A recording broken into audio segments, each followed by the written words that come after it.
अरे करबै नवरात्र अरे लैया तो चुनरिया चटकार करबै लैया तो चुनरिया चटकार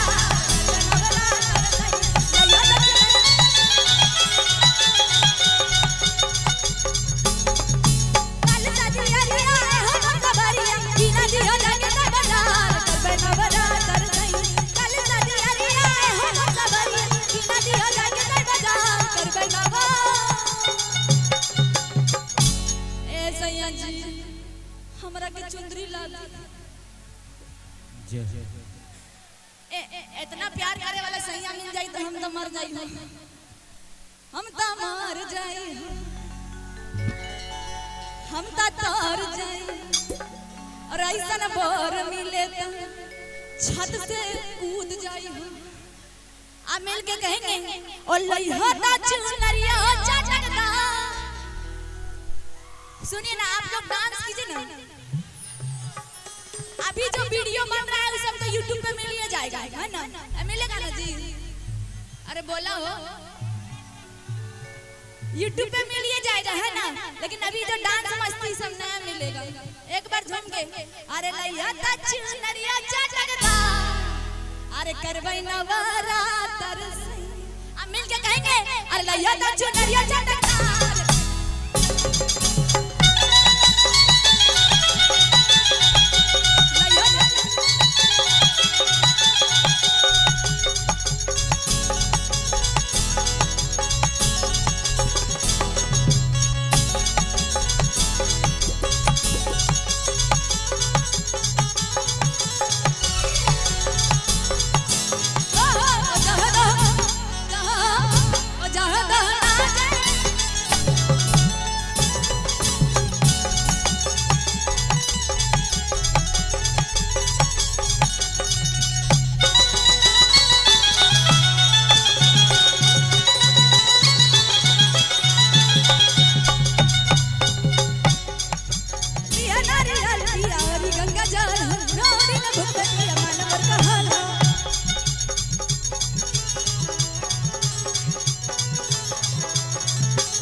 अरे लइया ता चुनरिया चटकदा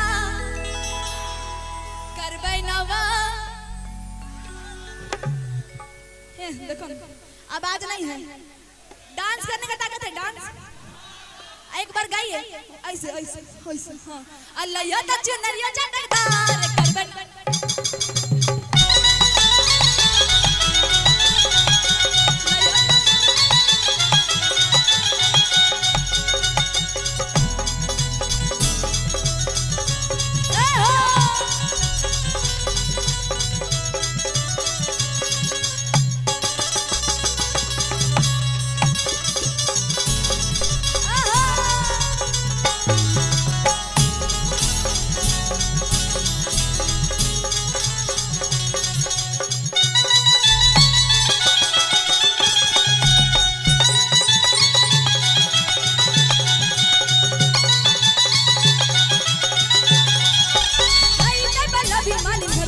भूल हो पूजा के सामान दिया जइया नहीं तो भूल हो।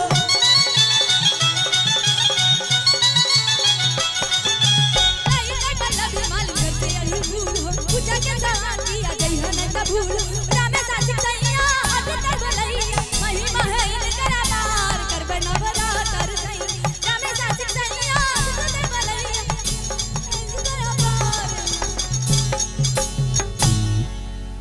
अभी देखिएगा एक एक लड़का नाचेगा, हम बताएं गाय गाय गाड़ी पक्का वही गा दे। चलिए जैसी आपकी फरमाइश वैसे हम कहेंगे आज ही गाड़ी ले